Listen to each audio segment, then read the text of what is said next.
Are you a Protestant or a Protestant?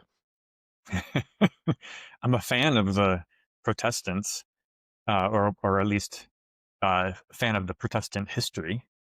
Kind of Can you interesting can you stuff. just give a brief synopsis? Because I'm guessing that 90% of people who are listening don't know what that is. Now we're talking about the Protestant Conference. Is that what we're talking about here? Or are you talking about Well, I something mean, what else? what else, my son?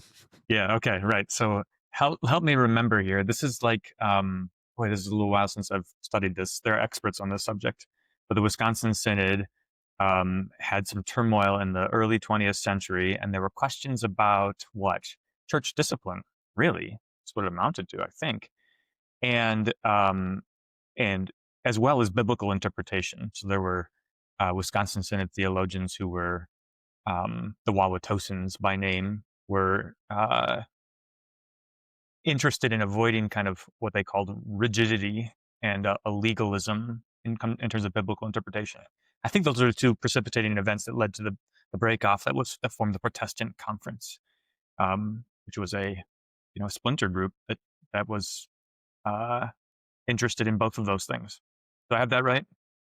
Yeah, and I think that the history actually does matter because biblical interpretation is never in a vacuum. It's Right. always, and maybe we're trying to reverse this, but what happens is you always get an event that happens and then people rediscover the Bible. Wouldn't it be nice to have the Bible down and then know automatically how to deal with it? So what happens, is this the 20s? There's Yeah. a Wisconsin Synod school where some boys were doing some petty shoplifting, something like that. And the controversy comes out with some of the staff wanted to not make them graduate as punishment. And some of the boys' fathers were prominent pastors. And so the supervisors say, no, you will graduate them. And that's what starts the controversy, right? Yeah. Right. Right. Um, Interesting, because I mean it's kind of a classic problem, the nepotism and partiality that infect the church, um, that always have, that always will, because people are partial, right? Do you know where that term nepotism comes from? Well, isn't the Latin word nepos grandson, or is it Greek? Well, Anyways, it's nephew, nephew. and it refers to popes who didn't have their own children, supposedly. Oh, right. Yes. So no legitimate children, and so what they would do is they would give their nephews all these prominent positions and inheritance, and that so it's actually a term that arises from the church, from the papacy. Well, yeah. Right. Uh, Wonderful. Nepos, Every Latin. It's Latin. I just looked it up. I don't know why I Okay, thought and that ending doesn't sound Latin. It sounds Greek. But anyways, well, it sounds like the masculine Omicron Sigma ending. So that's right.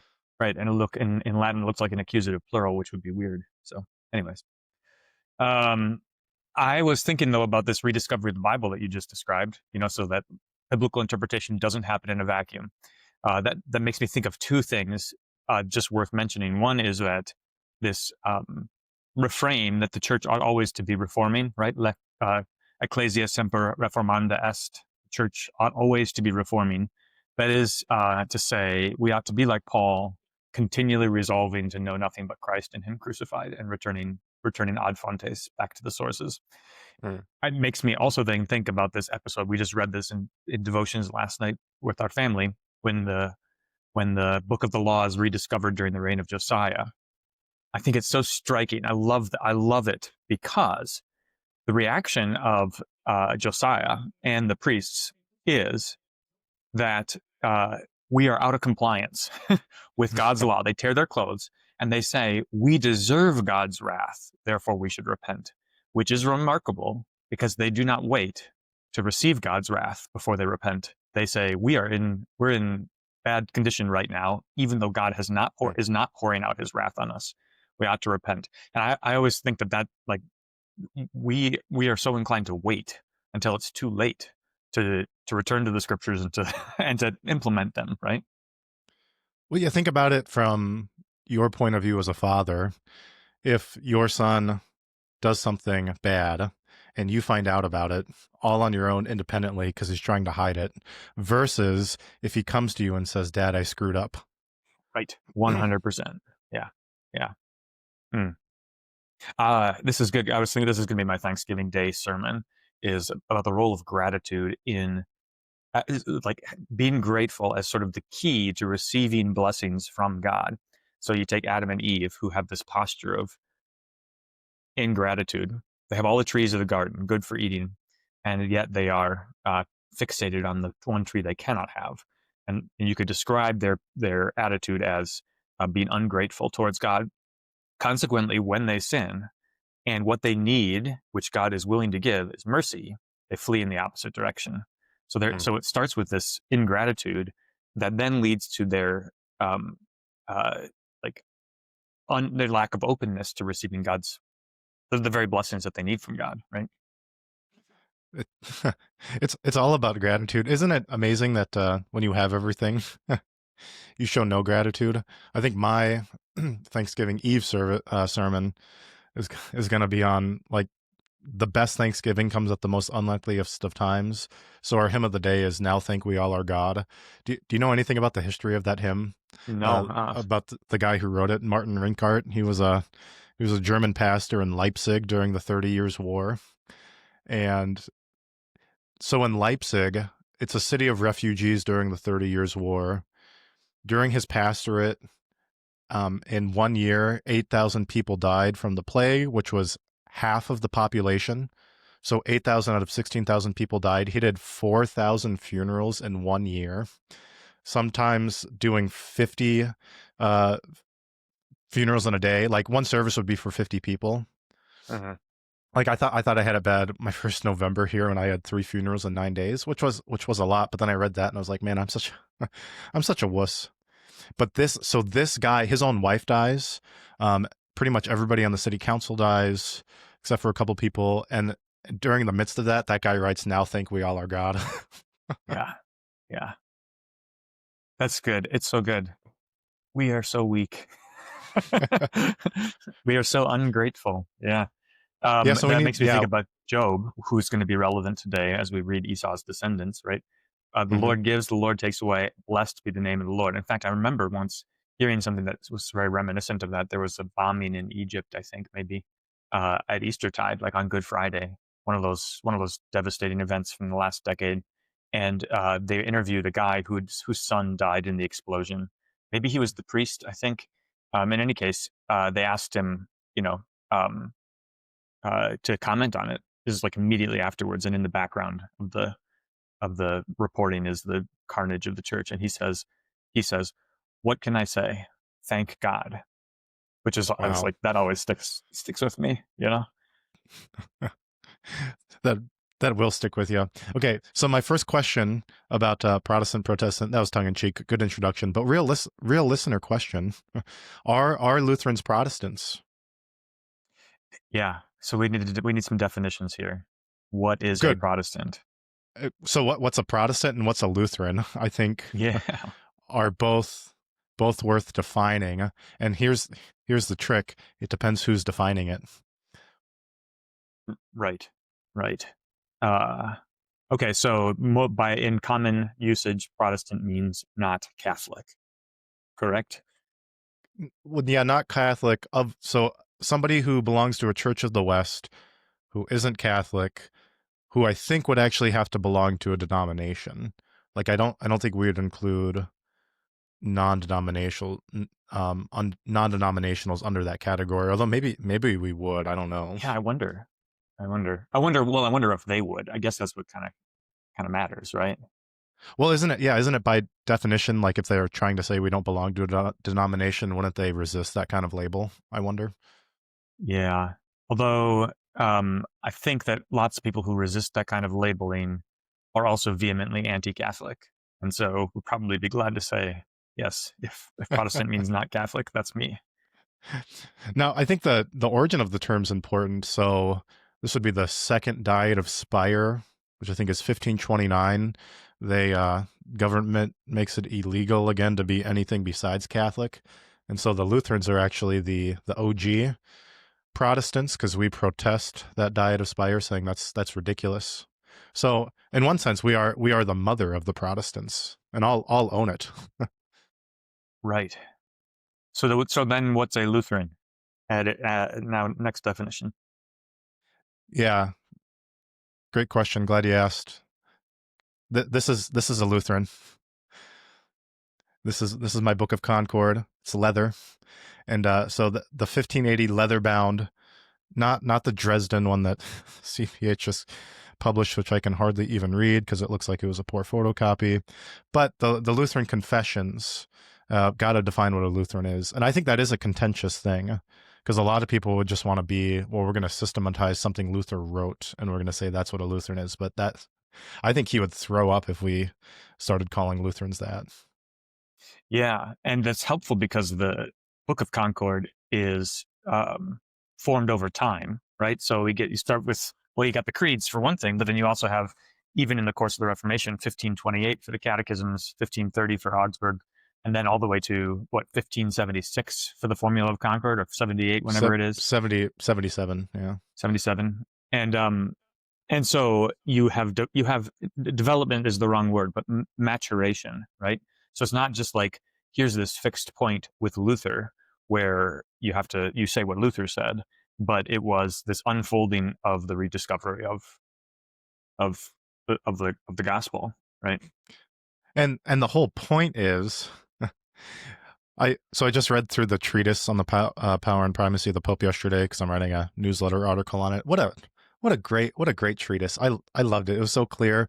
But what I love about reading this is all the biblical citations. Yeah, right.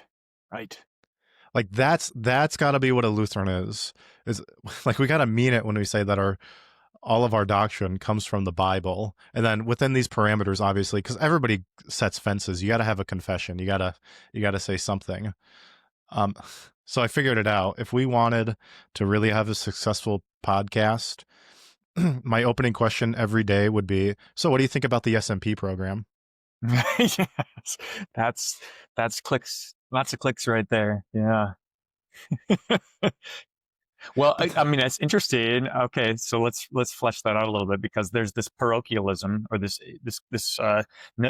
identity of Lutheranism with kind of internecine or inner baseball, inside baseball kind of stuff that loses sight really quickly of the confessional nature of Lutheranism. And it's interesting because it's reminiscent of the opposite side of the coin. So you ever meet people? Of course you do. You meet people who say, "Yeah, I was baptized Lutheran," right? So they think that their Lutheranism has something to do with something other than the confession of the church, right? Like it has to do with structures, or that building, or cultural, ethnic things. Yeah. Or my grandparents went to a Lutheran church, so I guess Right. I'm Lutheran. Right.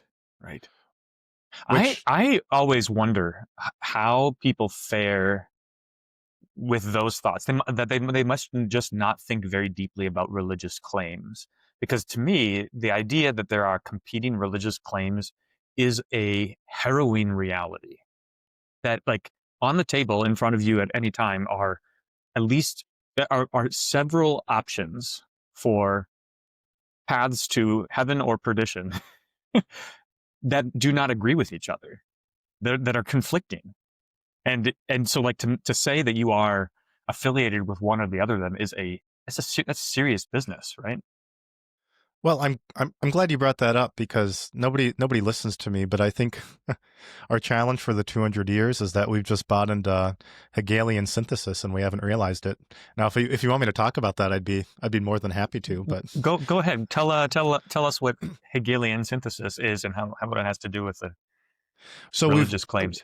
So we all know this. The problem is that truth has been redefined in our culture, and everybody knows this because we speak about, like, my truth, and of course the postmodern claim is that there is no such thing as objective truth. And what that comes out of, and you could trace it further back, but it really starts with Martin Hegel's redefinition of truth. So according to Aristotle, And Aristotle's great. Okay, he wasn't a Christian, but you know what? He could define truth, and even though he didn't have Christ, he got pretty close because what he said was you have a thesis, and then the opposite is the antithesis, and they can't be the same thing. A child knows this. Right. I am wearing a purple tie. That means it is not white. Okay, really, really simple. Hegel, 19th century German, with a Lutheran background, by the way. Ay, ay, ay. I don't think he actually believed it, but it's worth saying. So that would be another thing is cultural Lutheranism. And it's probably because of our misread on reason. That's a whole nother tangent. He goes, well, it's more complicated than that. And this is how Hegel reads history. He goes, yeah, you have a thesis, you have an antithesis, but then this historical process is called synthesis, where the thesis and the antithesis synthesize together to form a new thesis. And then from that point forward, you develop a new antithesis, and then those things synthesize together, which, by the way, this is the philosophical underpinnings of Karl Marx. So the thesis would be the bourgeois, the rich, the antithesis would be the proletariat. And then what Marx called on them to do was, you antithesis people, you proletariat, have to overthrow the bourgeois to form a new synthesis. But then what happens is the proletariat from synthesis becomes the new bourgeois, and then you have a new antithesis, and then it's this constant overthrow of power. And that's Marx's whole point. That's why Marxism is inherently unstable. Then in the 20th century, and I mean, most obviously in the 60s, you have queer theory, which takes that same kind of idea and applies it to gender. So male, thesis, antithesis, female, and you have to synthesize them together. So that's constantly in flux. And if that sounds familiar, well, that's exactly the world we're living in. Which is why you end up with more and more letters added to the LGBTQ list. There always needs to be more. Yeah, precisely. So here's the problem: is we all know what a lesbian is. It's a woman who is attracted to another woman. The problem with that the queer theory people have with that is that we're actually defining what a woman is. Right. Right. It's sinful, but it's stable.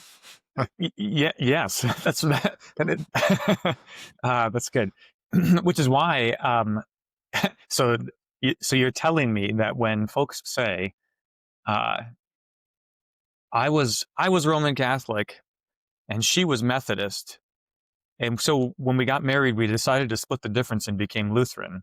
They're actually Hegelians. And this is why it's so alarming to me when I hear things like that, because it's not just about doctrine then. It's about the denial of stability, the denial that doctrine exists. Yeah, right. It's a very denial of truth. Yeah, right. And maybe it's just because we don't want to be honest. Because if I believe one thing and you believe another, hey man, we want to be friends, so let's just not talk about it and come up with a new synthesis. So this came up in Bible class on Sunday, and these discussions are always difficult to have, because there is I don't want to use the word nuance, but there's a well, it's hard. We're so prone to take things personally. Okay, so the question came up about like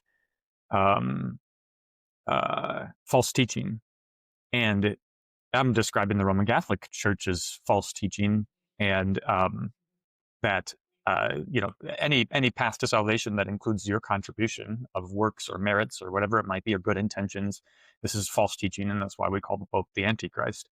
And yet the question was, are there Christians in those churches? Of course, the answer is yes, because God's word produces faith when and where he pleases, and he could do that. In fact, it's proven, right? It's demonstrated that he does it even when there's false teaching present.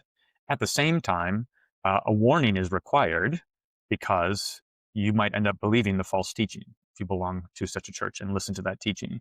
And then the follow-up question, which was really, it was an astute question, but surely those people in that church who do that false teaching, they're not ravenous wolves. They're not like trying to destroy souls.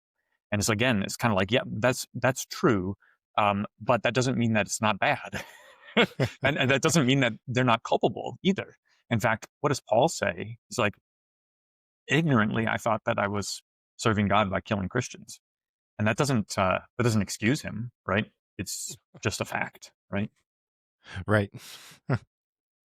So the question is how much synthesis can we do before we just rip ourselves apart? And I'm Right. talking like what it means to be a Lutheran. Yeah. Yeah.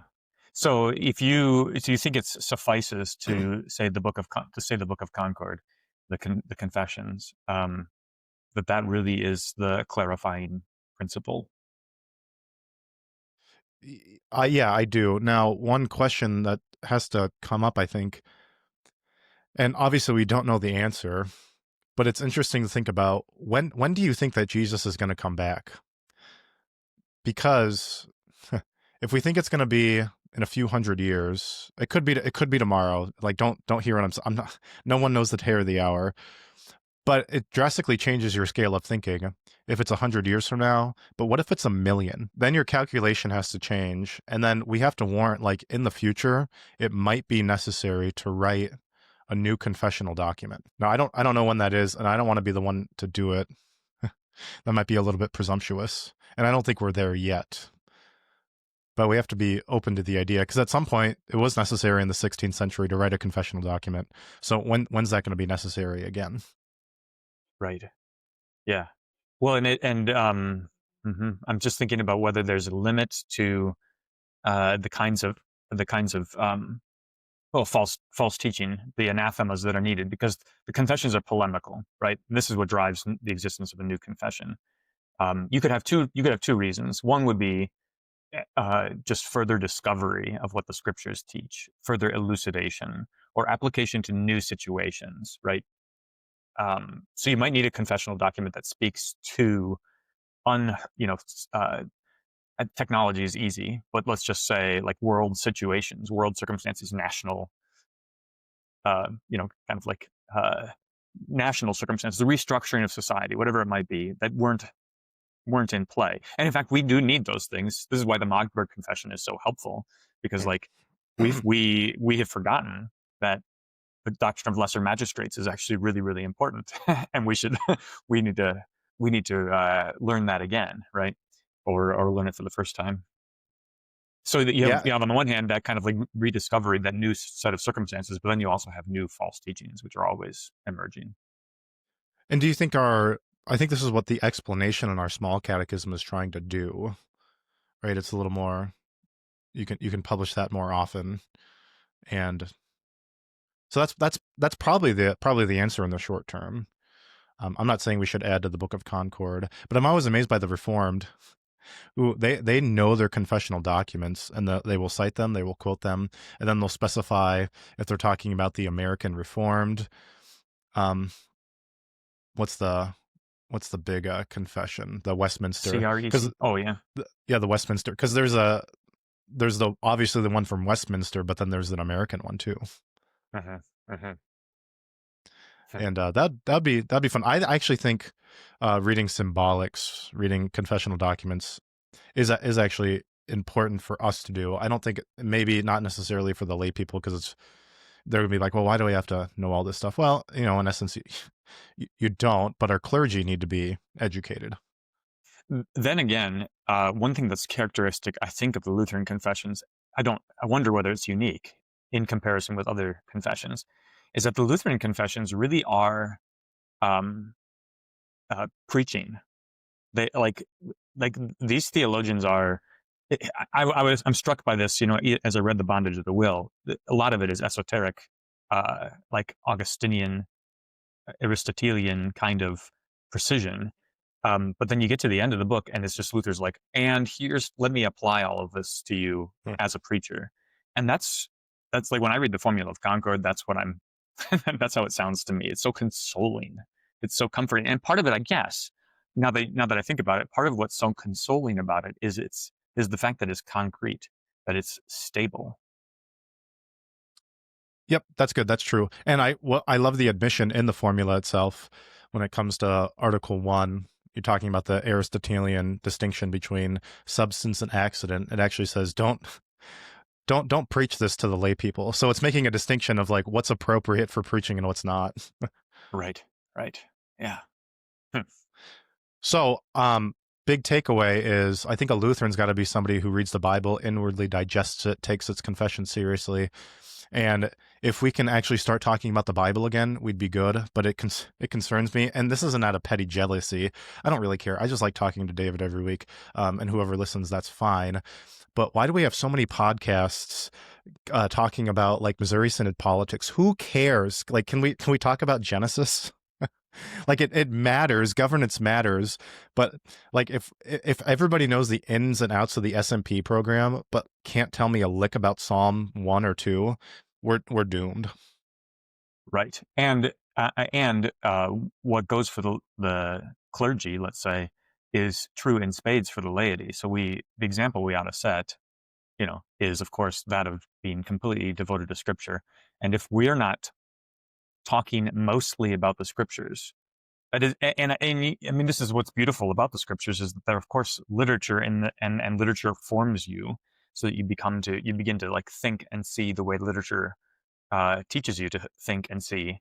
But more importantly, it's God's word, and so the vocabulary becomes your vocabulary. This is what's glorious, and I love this fact that it becomes a part of your language. You gain fluency in it, so that you can just like you can essentially at some point just be saying what the Scriptures say in conversation, and it's interesting and painful when you are speaking with somebody who's ostensibly a Christian, but they don't recognize the language. Like they're not picking up on the language, which is why some of the Missouri Synod politics stuff is so painful, not just because it's like uh, so self-centered and so parochial, but because it betrays a complete ignorance about the way the Bible talks about things, right?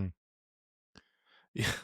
I was told that constitutional committees for the Missouri Synod don't like it when you put Bible verses in your constitution. and and this came up because we were talking about Alliance Defending Freedom, who's a legal advocacy group for churches, and one thing they said is you need to put Bible verses in your constitutions to prove that like you're actually living by the Scriptures in a legal matter. Yeah, right, right. Here's a question for you related. Um, what do you think about using the Constitution in ministering to people? So here's my specific example. I'm thinking about thinking about how people you have delinquent members in a congregation, Ooh. and how the Constitution, every church's Constitution says something like communicant membership means frequently attending the divine service and receiving the Lord's Supper. And for whatever reason, those terms have just been completely neglected in congregational practice. And so people don't really they don't know that that's what's expected of them, that's what they signed up for. And again, kind of like the concreteness of the confessional document, it's kind of handy to be able to be like, look, I'm not just making a judgment about you personally that you don't come to church. I wish you would. I'd like to see you there. But but these are the rules. You got to come to church or you're not a member of the congregation. I think that's good because it's plain. And you could, I mean, hopefully in your constitution, if it's citing a Bible verse, it would cite the passage in Hebrews where it says, Yeah. "Don't neglect to meet together." Right. Right. Yeah. And that's I just hate to that be that like the nerd who's like, well, according to the Constitution. Yeah. that's right. Well, it's sad when things get that way. When dealing with fellow church members or brother pastors, whenever you're getting out the code book, the bylaws, that means something is fundamentally broken down in the relationship. Good. I said this to my son the other day. He was in charge of his brothers and sister, and I heard him say the words, "You have to listen to me." And I said, "Listen, the moment you're saying you have to listen to me, you know that you've lost the battle, and so you need to take a different approach." That's good. That's a very good lesson to learn early on. Let me tell you one more thing that I loved in the treatise. Um, I wrote the paragraph number down somewhere in my notes, but I don't have it in front of me. But it says that the chief purpose of a king is to further the glory of God. Oh, I like that. That's And nice. I was like, that has to be brought up anytime we talk about the relationship between church and state. Yeah. So Hmm. I cannot wait. I'm going to get to it maybe in December. I'm going to do a side by side reading of the little treatise that Joel Bierman just put out on the relationship of church and state, and then a little booklet I got that R.C. Sproul put on the relationship. And I can't wait to do some comparing and contrasting, and I might write an essay on it. And you know what? If it's really good, maybe I'll send it to Concordia Journal to publish. That's like, I'm not a You think? subscriber, so I won't get to read it. But Oh, they send it to all pastors for free. oh, I never see Probably it. just not, maybe just not you. Maybe I'm not really a pastor. There's a lot of there are a lot of glitches I've noticed lately. I'm to be Interestingly, speaking of Senate politics, I don't actually know which circuit I belong to. There's a Little Rock North and a Little Rock South, and according to the LCMS locator, I'm Little Rock North, but according to the circuit visitor who was at my installation, I'm Little Rock South. So I just exist in the crack, I guess. Maybe you get to pick one. Maybe. That's great. Here's your opportunity. Set up an interview process, A or sovereign nation. it's a 3-horse race because you could be like, look, guys, north, south, or English district, or if you really want to spice it up, go on with the Slavs. That's good. That's good. Sorry, that was parochial. But if you It was very parochial. That's okay. that, parochial It humor is wasn't fun from contentious though. It wasn't time to time. spicy. Disband the English district. All right, there we go. I said it. Hey, you want to talk about Genesis 36, or you got more? Or did we decide? Are Lutherans Protestants? Yeah, they are. Okay. I think it's a useful term, so we'll keep it. Like any term. If you want, I meant to bring up evangelicals too. Are we evangelicals? Because that's what our original name was in German. That's how we referred to ourselves. You know how the biologists look at the DNA of animals and then decide which animals are closely related to other animals. They kind of form the family tree. You know how they do that, and they say, well, you share whatever 98% of your DNA with a chimpanzee, and so you're close to each other in the family tree. You familiar with this practice? So Yeah, but it's stupid. well, okay. So do you think would be equally as stupid to take up the question, which churches are we closest related to? Not historically, but just like, with which churches do we have the greatest affinity? Who are we further from on the tree? No, it's not the same because a chimp was not created in the image of God. There you go. So so so like ontologically very I didn't different mean to because trigger you so much. I didn't realize that would be. well, no, I like that's actually kind of fun. Well, I think what's actually a very useful practice. Let's do it scripturally and try to find out which church in the book of Revelation we are, which one of the Yeah, seven that's churches right. at the beginning. Yeah. Let's find out our own strengths and weaknesses and see what it lines up to, and then we can actually read what Jesus would say to us. Most of it's not good. Well, I just hope we're not Laodicea, Yeah, because then it's all not good. it's all not good. Yeah, I did. I asked my Bible study that when I taught Revelation. Okay, go home now, and both the LCMS and this congregation in particular, which one would you line us up with?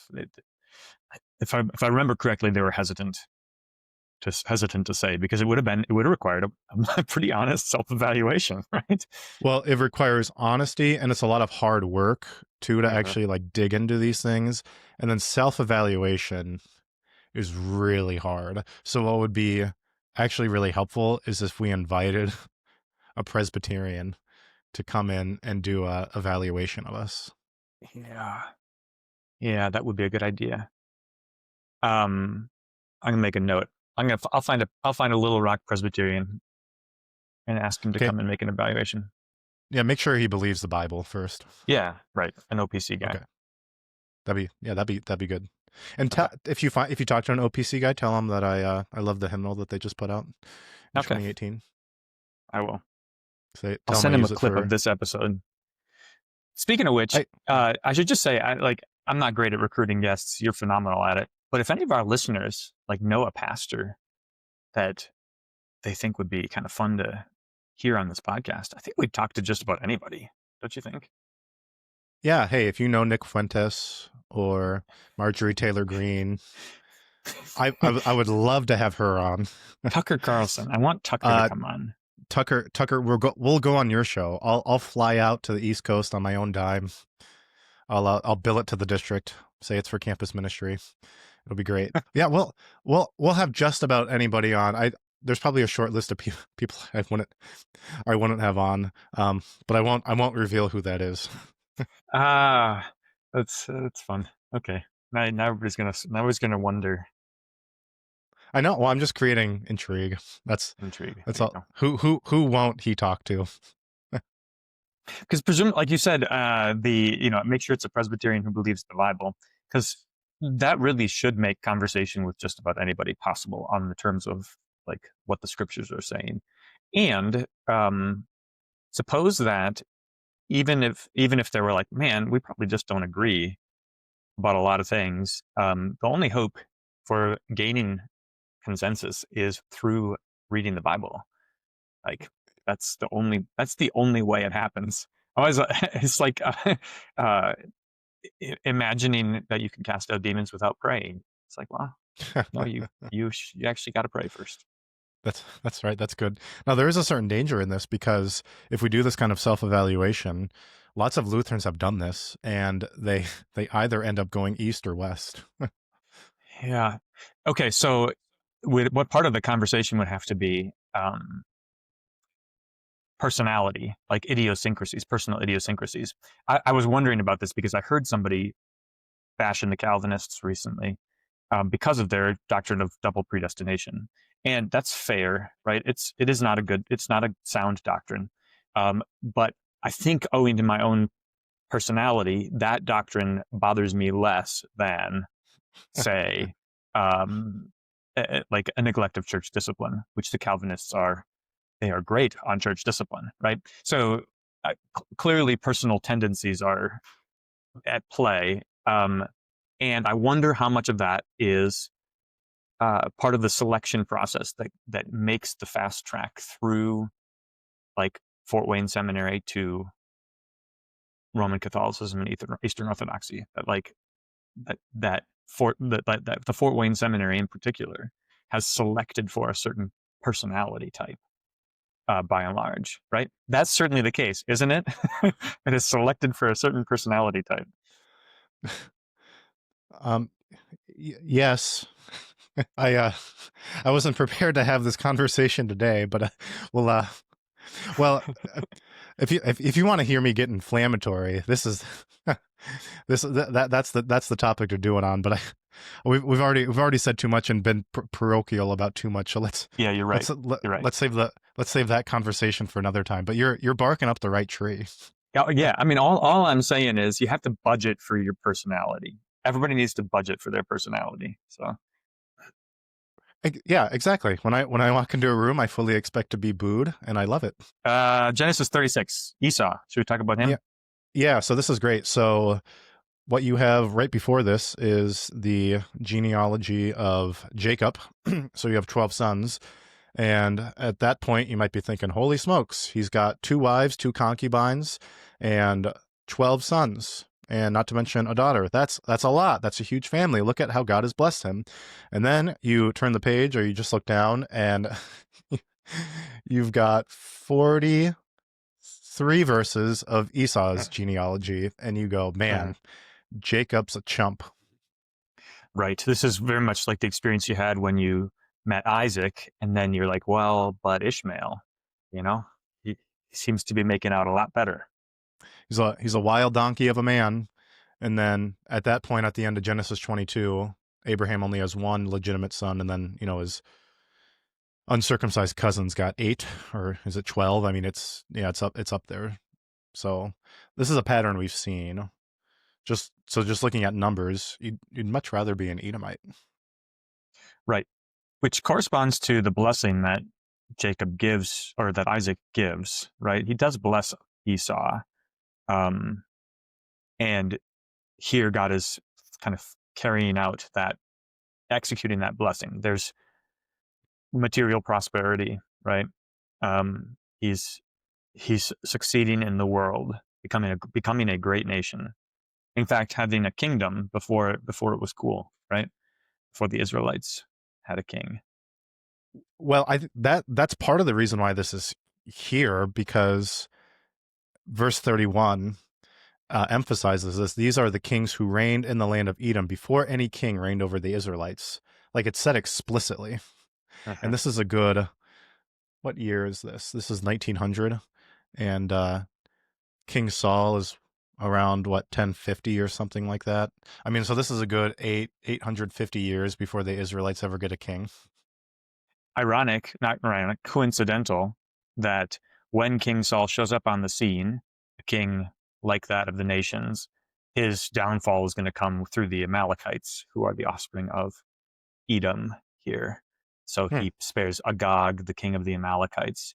And it's Benjamin who has trouble with the Amalekites. I guess in Judges chapter 5. I hadn't really paid close attention to this, but um, uh, when Deborah is fighting for the people of Israel, there's this ancient conflict, right, between the Edomites and the Benjaminites, and it carries on through Saul against the Amalekites. It's a family wreath, isn't it? It is, I guess, when there's only so many people. I mean, you're bound to bump into your cousin. that's that's right. Do you want to do some deep exegesis on the names? Because I think this is fascinating. This requires a little bit of thought power, but that's okay. So if we look at Esau's wives in verse 2, says he took his wives from the Canaanites. You got Adah, and then you've got Oholibama, and then Basemath. And so But hang on three one second. wives, or So, uh, Ada is the daughter of. Okay, I got you. Yep, I'm in Alabama. All right, good. right, And then yep. Boston So Yep. Okay. what's fascinating is if you go back to Genesis 26, verse 34, it says, when Esau was 40 years old, he took Judith, the daughter of Beeri the Hittite, to be his wife, and Basemath, the daughter of Elon the Hittite. So there he's got the two wives, but the names are different. Hmm. And I mean, this doesn't mean there's an error in the Bible. So either their names have changed, which happens frequently through the Bible. People are referred to by different names. And actually, from what I understand, back in 26, Judith, that would be like the female equivalent of Judah. So it could mean praise or it could mean gift. And so what's probably going on there is that with the Hittites, remember Abraham refused their gift of the burial spot for Sarah. He insisted on paying for it. So he wasn't making a covenant with them. Well, quite clearly here Esau is accepting the gift. So he's turning away from his father Abraham's way. And then what's the way to synthesize this? Because the Hittites are Canaanites, and that's obvious in back in our chapter in 36 too, because he says he took wives from the Canaanites, and then they're called Hittites.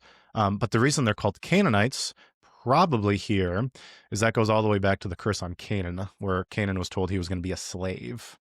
Mhm. So I there you could synthesize this really really well. I guess the the theology from the passage though is that Esau is going back to slavery, um, Right. with Yeah. polygamy and all these Hittites and Canaanites. Yeah. I mean, and in fact, it's what you would fully expect. I'm just thinking about the prohibition against marrying foreign women because you will become devotees to their foreign gods. Uh, no surprise that that's what will happen, and no surprise when you marry into the people who have been um, uh, prophesied, who've been cursed with subjugation, all the way going back to their great great granddaddy Canaan, right? you're opting in to this kind of a future. That's what you're choosing. So good. So you've got I like the point about the reversal, or doing the opposite of what Abraham does. Interesting, because also um, in Genesis 26, or when was it, that when Esau sees that the Hittite wives made his parents' lives bitter, he married the daughter of Ishmael, and it's kind of like um, he he never hits the mark, right? He It's like, I'll do everything that you want. I'll do everything that I can, except for the right thing. I'll get as close to it as possible, but not on the money, right? Yeah. Because of course it would require marrying into his brother's family, wouldn't it? Sure, sure. Yeah. I mean, because these are people from uncircumcised, not part of the covenant. So that would, yeah, he would have to be saved through the younger brother, which of course is what Cain refused to do, which is what Esau Mm-hmm. refuses to do. Yeah. You got some other names that are interesting here too, like Eliphaz and Teman, that are names that appear in the book of Job. So those are among Job's friends. And of course, seems most likely that Job comes from Edom, that he was a king among the Edomites, or like one of the chiefs among the Edomites. Um, so I don't know that these are the same Eliphaz and Teman, but it's notable that their names show up in the book of Job.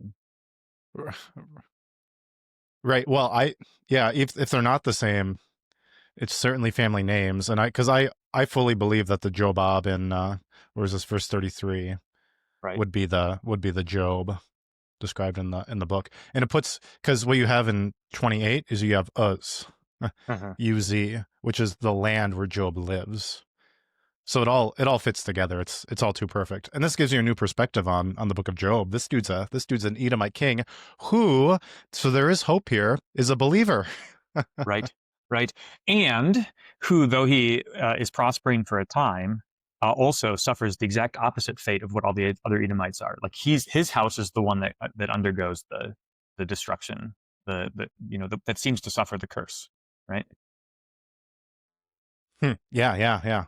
Huh. Did you notice the hot springs in verse 24? I thought about you in Arkansas. Mm-hmm. I did not notice that. Yeah, You've got hot springs in the wilderness. That sounds like Arkansas. And it then does. they pasture the donkeys. Um, that's a biblical Huh. theme. Yeah. What an odd note. It's interesting. What was Moses thinking? Well, the donkey seems to be a conquering animal. So if you look at judges, right, you've got a couple different times where a judge and his sons and his grandsons, they'll ride 40 donkeys or they'll ride 70 donkeys, and they'll try to conquer the whole world. And then Solomon rides his donkey for his coronation. And so I think here this is in the section of Seir, and we're told that the Edomites had to conquer that land. And that's made explicit in Deuteronomy 2, when Moses is preaching to the Israelites, saying, hey, guys, like the Edomites conquered this entire land. Now, since they can do that, if God is for us, like who could be against us? I mean, this is very harrowing Book of Judges kind of stuff. Like, guys, the Edomites conquered the land. Why are we such wusses? Right? Oh, that's good. And these names are just fun to say. My favorite thing in Bible class to do is to make my people read all these names. I just my instructions are always, if you don't know the name, just mumble it constantly. Yeah, Um, fake it till you make it. yeah, yeah, um, yeah. We've talked before about the legacy of the Edomites. Did we talk about Esther as well? That Haman is an Agagite who's named after the king of the Amalekites, spared by Saul. And so so this, I'm borrowing this from, I guess, from James Jordan. You have this kind of recurring theme in the scriptures that after after some sort of commissioning, after some sort of covenant uh, renewal from God, the people of His people are thrust into a wilderness conflict with basically with Edomitic people. And so you have this in Babylon or in Persia with Esther Hmm. and Haman the Agagite.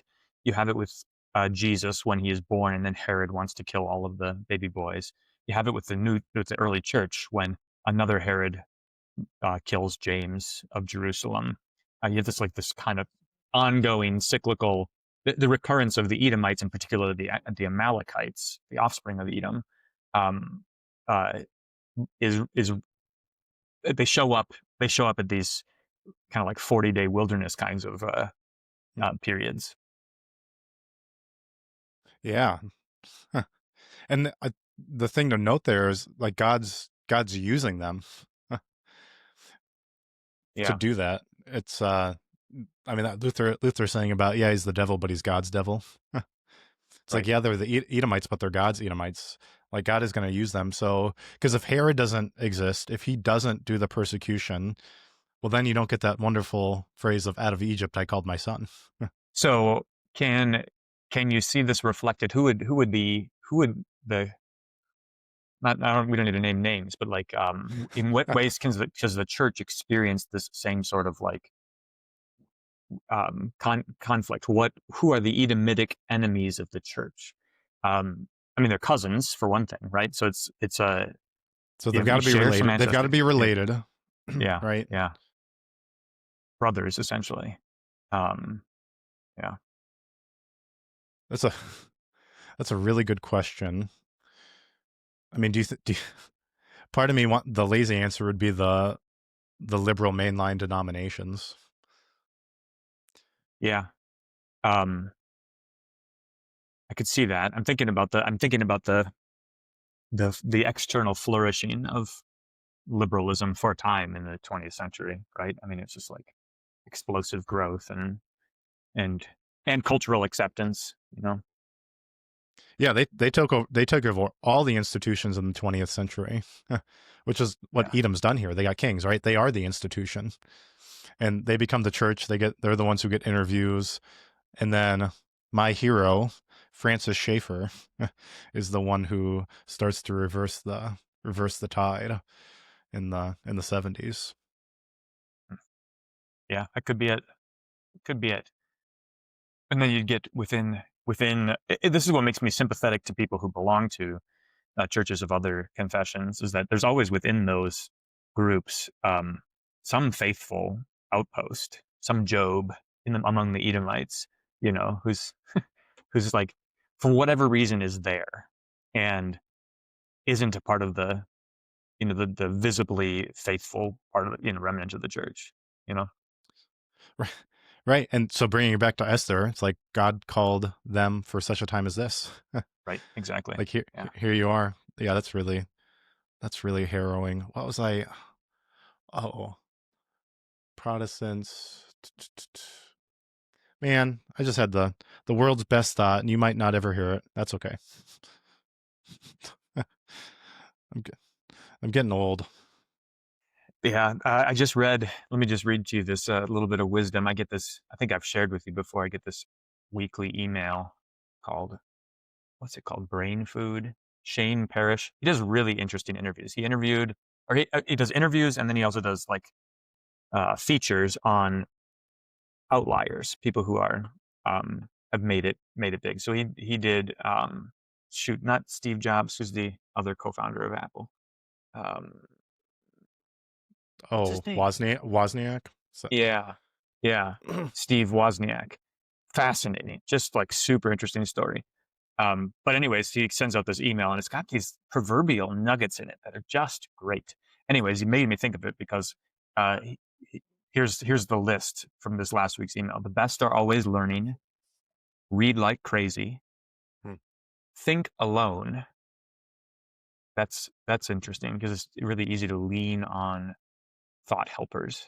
Think alone, keep a journal, write stuff down the moment you see it. So that's the memory thing for me. It's like if I don't write it down, it's gone. But then also review regularly. Hmm. So this is, you do this with your all of your moleskin notebooks, right? Memorize Um, the big ideas to fluency. Memorize the big ideas to fluency. That's really good. Attack your best ideas.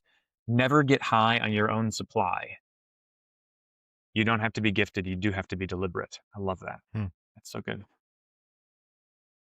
that's really good. That's really good advice. I was gonna correct you. I actually prefer a couple different other brands other than Moleskine, but that's fine. Whatever. I'm not that basic. Although, Moleskine's fine.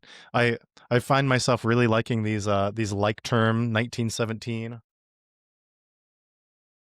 journals. I'll pull this is my sermon notebook. I'm very very colorful with my stickers. This is called a Yeah. What's that? Tacosaurus. It's a Yeah. Tacosaurus Rex Uh huh. on there, and yeah, this What's that is heatonist? this I actually picked up at um Minnesota Family Council. I guess this guy goes around with samples of hot sauces, Okay. and so Dan Rigney, I think, is the one. He's my fellow Texan. He's from out west by Odessa.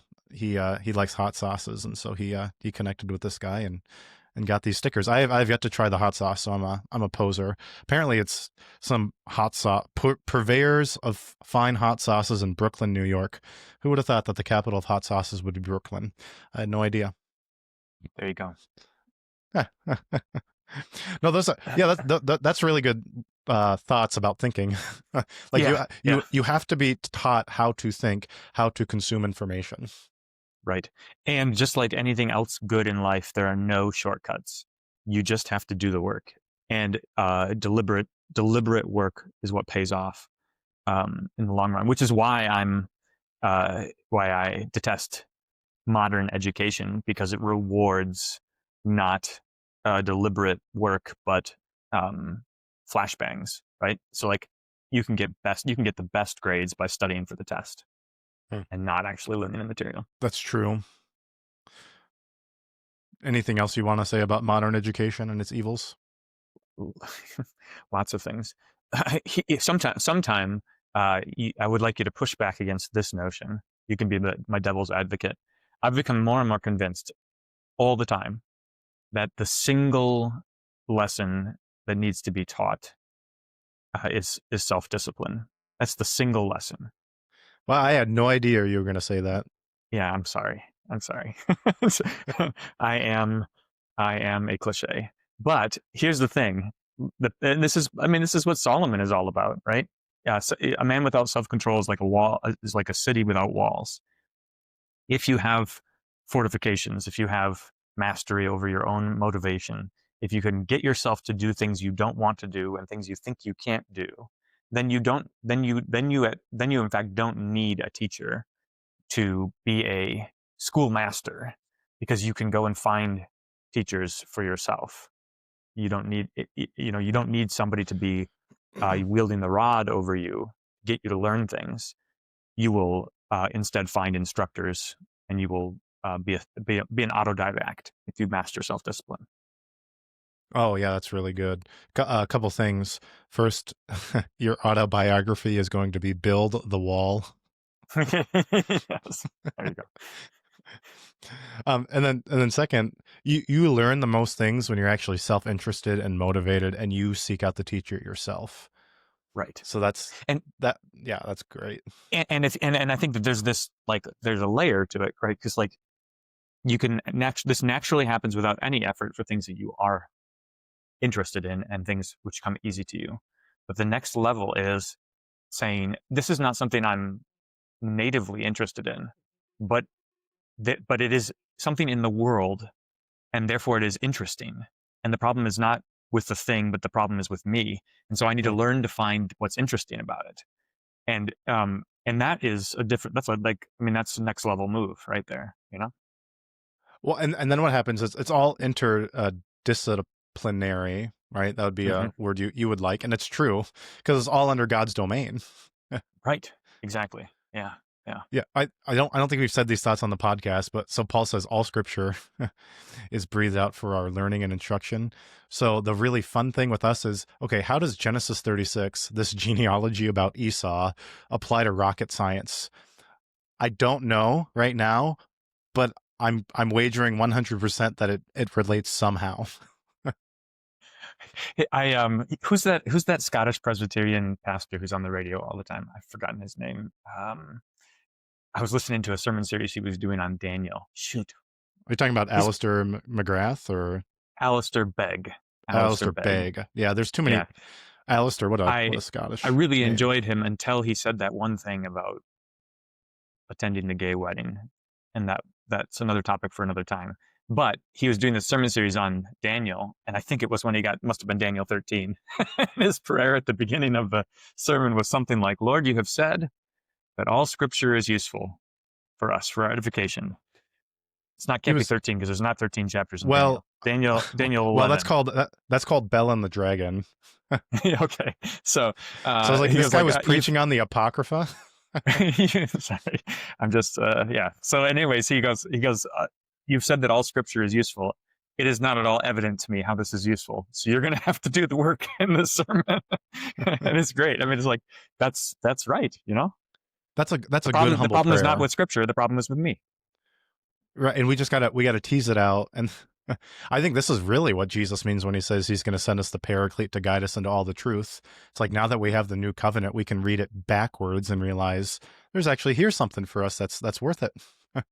Yeah. Yeah. It also opens up. I like to think about the usefulness of the Old Testament, which is neglected. And of course, the stories are interesting. They're fun stories. The history of salvation is, and the driving of the messianic line is fundamental. But the Oh, Old go ahead. Testament also, Say the German word. Say the German word. no, Salvation I'm not going history. to. No, no. Well, Uh, um, Uh, but the thing I become that see more and more clearly is that the Old Testament reveals human nature. It teaches us about the human heart, because hmm. every Israel problem is also a human problem. It's not unique to Israel.